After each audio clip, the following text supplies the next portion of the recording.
This is Dale from Growing Grounds. Today we're going to talk about borers primarily in maple trees.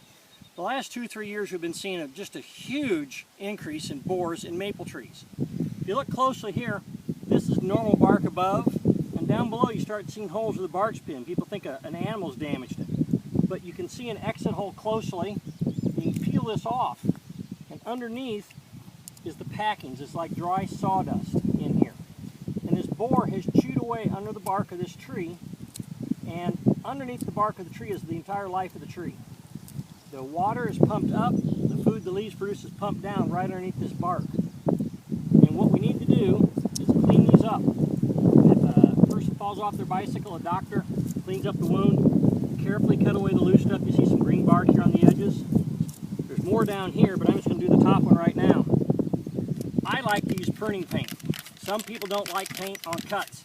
These wounds on the trunk of the tree, this is the interior part of the tree right here, and it's exposed to the weather. And if you don't coat it, it'll turn and crack.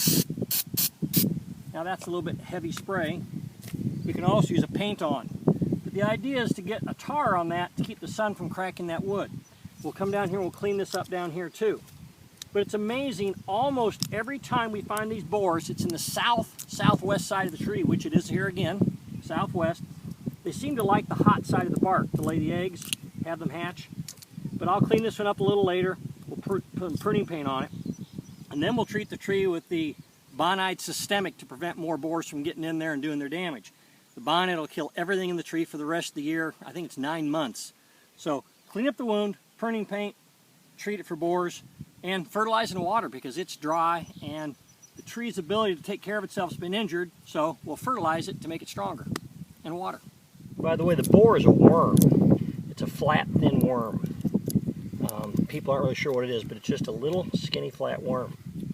This is new tissue here on the edges where it's starting to heal right there. That's good. Just move these shrunk in place. This is more dead bark here. You can see it right there, the pathway he followed. Came back here. Just get the loose bark off, clean up the wound, and paint it. This is a different type of tree. It's called a black gum or Nyasa.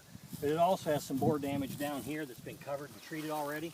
If you notice, the branches right above that are the branches that are stressed and showing damage. Those capillaries there come up and feed this part of the tree.